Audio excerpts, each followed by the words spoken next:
Posez-vous cette question et réfléchissez-y très attentivement.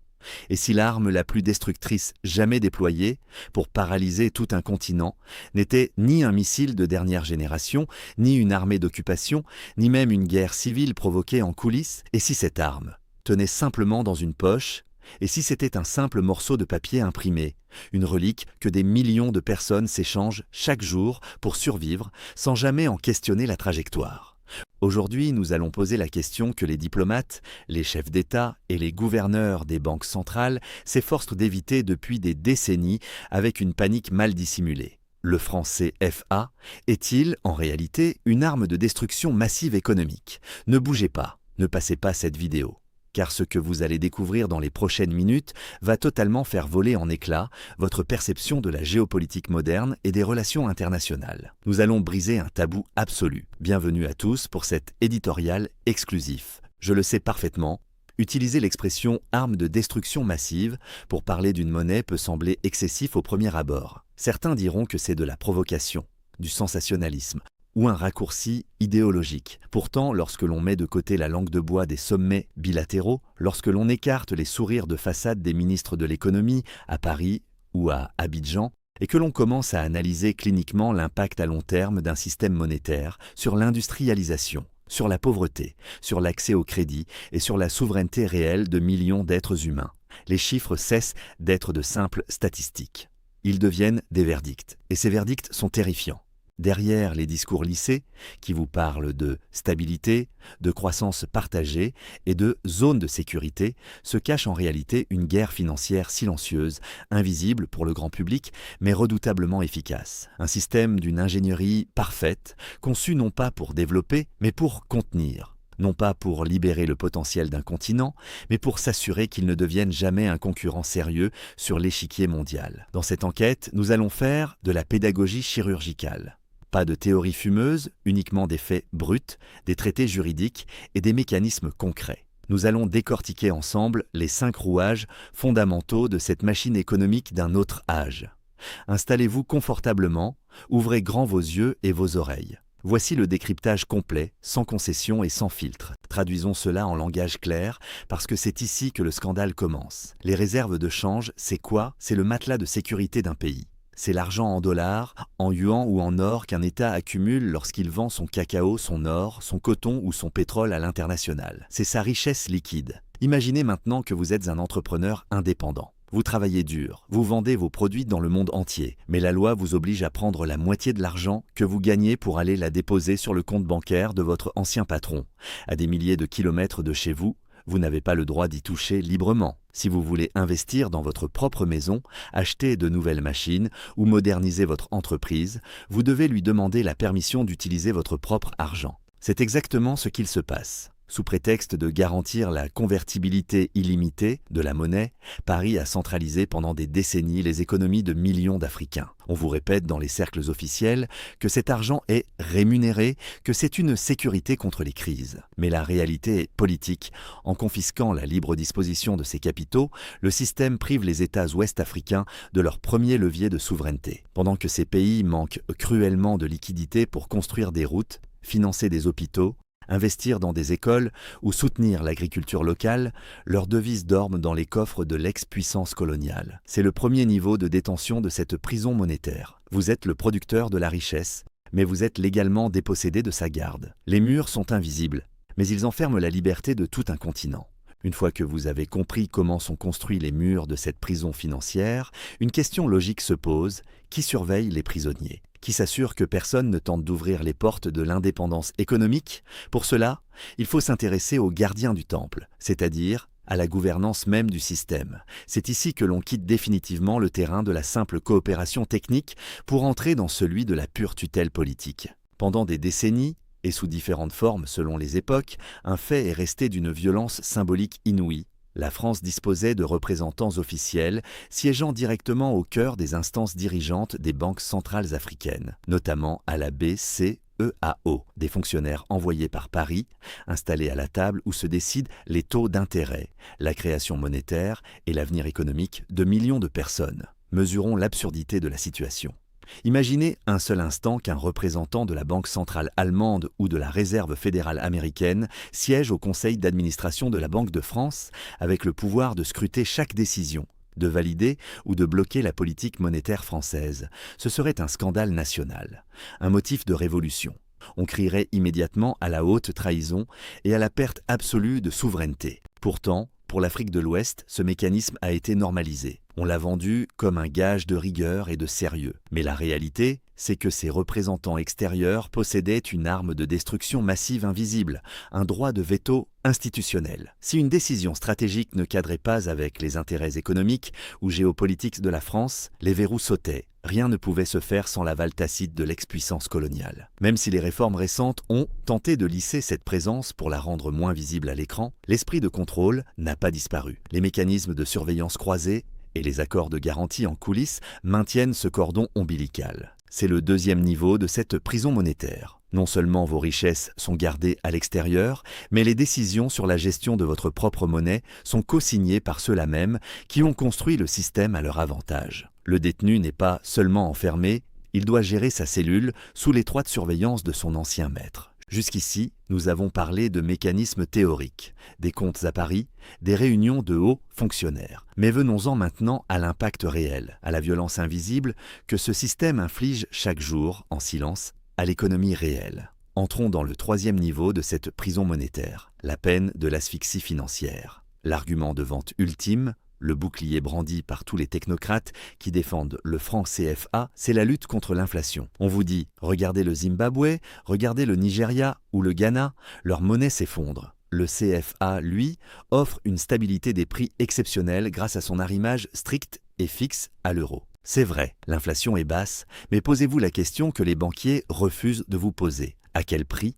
Pour maintenir cette parité artificielle avec l'une des monnaies les plus fortes de la planète, une monnaie taillée sur mesure pour les superpuissances industrielles européennes comme l'Allemagne, le système CFA impose une discipline monétaire d'une rigidité obsessionnelle, une austérité permanente. Pour éviter à tout prix que la monnaie ne se dévalue, les banques centrales africaines appliquent des règles de création monétaire ultra restrictives.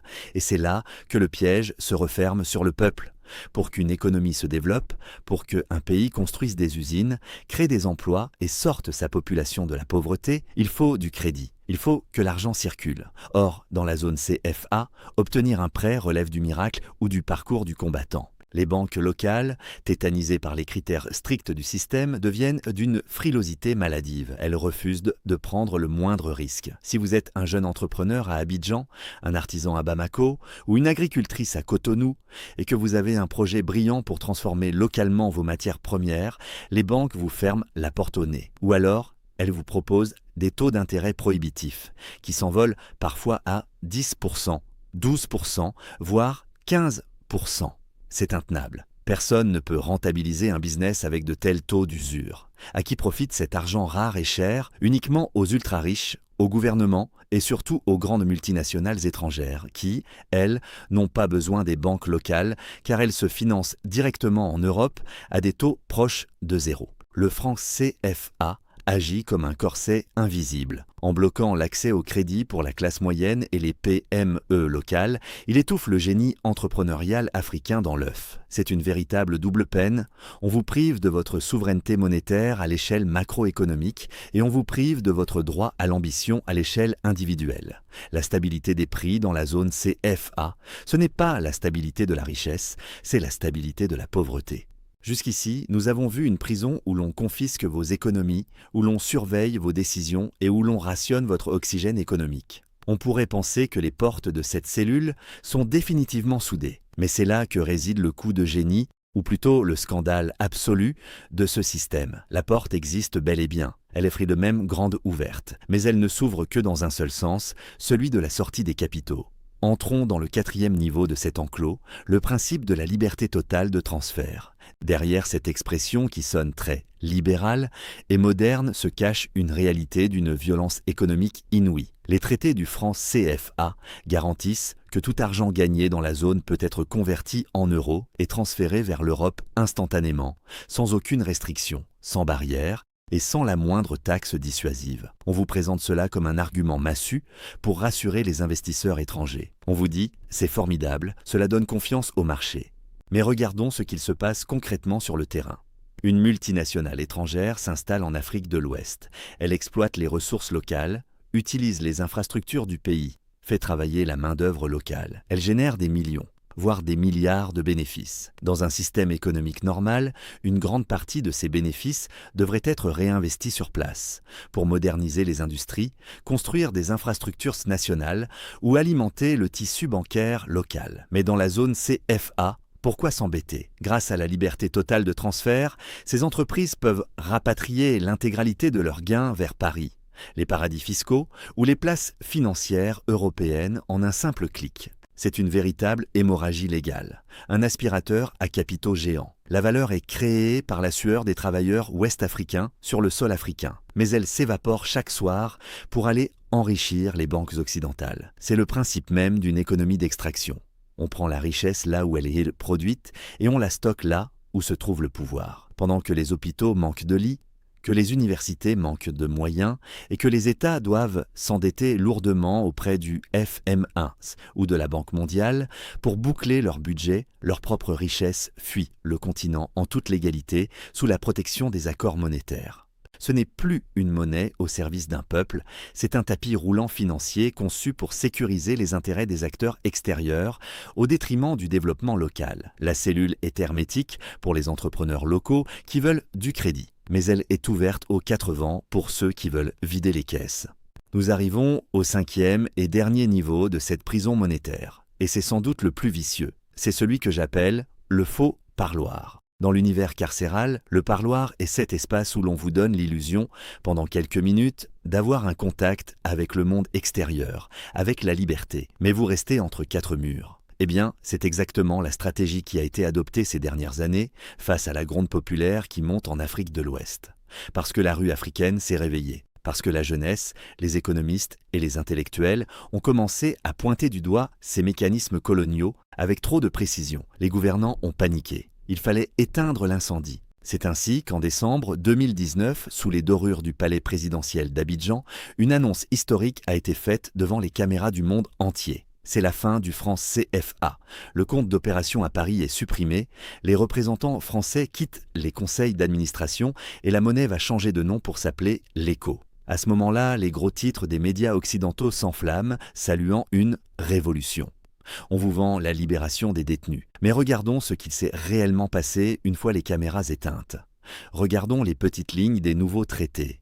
Oui, l'argent a été déplacé du Trésor français, mais vers où? Vers de nouveaux mécanismes de centralisation et de contrôle croisés. Et surtout, posez-vous la question cruciale. Qu'est-il advenu de la parité fixe? Rien. Elle est restée intacte. La nouvelle monnaie, l'ECO, demeure strictement arrimée à l'euro. Qu'est-il advenu de la garantie de la France? Elle est toujours là, en coulisses, prête à intervenir en échange d'un droit de regard politique direct si la situation dérape. C'est le chef-d'œuvre absolu de la diplomatie de façade. Changer l'étiquette sur la bouteille pour vous faire croire que le poison a disparu. Repeindre les murs de la cellule en blanc pour donner une impression d'espace, mais refuser obstinément de vous donner la clé de la porte de sortie. En maintenant la parité fixe et le verrouillage des taux d'intérêt, les réformes de l'ECO n'ont rien réglé des problèmes structurels que nous avons analysés. Le blocus du crédit est toujours là, l'asphyxie des entrepreneurs locaux est toujours là. L'extraction des capitaux par les multinationales est toujours là. C'est cela, le scandale caché. Le système fait semblant de tout transformer pour s'assurer en réalité que rien ne change. On a accordé un aménagement de peine, on a modernisé le parloir, mais la prison économique, elle, tourne toujours à plein régime. Le diagnostic est désormais sous nos yeux, implacable. Nous avons gratté le jargon des banquiers, nous avons analysé les textes et les faits parlent d'eux-mêmes. Le franc CFA n'est pas un simple outil de gestion monétaire, neutre ou technique. C'est le dernier verrou d'un système économique d'un autre âge. Une structure qui refuse de mourir parce qu'elle sert des intérêts géopolitiques et financiers massifs, bien loin des aspirations des peuples ouest-africains. La question aujourd'hui n'est plus de savoir s'il faut sortir de cette prison monétaire. Cette étape intellectuelle est franchie. La vraie question, celle qui fait trembler les chancelleries, c'est de savoir comment construire la transition. Comment imposer une souveraineté monétaire réelle, totale, sans subir le chaos économique que certains réseaux d'influence tenteront inévitablement d'orchestrer pour punir cette audace. Mais l'histoire nous enseigne qu'aucune cellule ne reste éternellement fermée lorsque les détenus prennent collectivement conscience de leur force. Le réveil de la jeunesse africaine, l'émergence d'une nouvelle génération d'économistes rigoureux et courageux et le rejet massif de la politique de façade montrent que le point de non-retour a été atteint. Les verrous sautent les uns après les autres. La quête de liberté est désormais irréversible. L'histoire est en train de s'écrire sous nos yeux. C'est maintenant à vous de prendre la parole. Ce débat est crucial et il vous appartient. Pensez-vous que les pays d'Afrique de l'Ouest parviendront à briser définitivement ce statu quo et à imposer une monnaie 100% souveraine d'ici la fin de cette décennie? Ou craignez-vous que les réformes de façade ne prolongent cet enfermement? Donnez-moi votre avis constructif dans l'espace commentaire. Je lirai et je répondrai à un maximum d'entre vous. Si vous pensez que ce travail d'éditorial indépendant et de vulgarisation sans langue de bois est d'utilité publique, aidez-moi à briser l'omerta. Faites exploser le compteur de pouces bleus. Partagez massivement cette vidéo sur vos réseaux sociaux, dans vos groupes, autour de vous, car l'information est la première des armes. Et surtout, n'oubliez pas de vous abonner à la chaîne et d'activer la cloche de notification pour ne manquer aucune de nos prochaines enquêtes exclusives. Prenez soin de vous, gardez les yeux grands ouverts, restez critiques et à très vite pour un prochain décryptage.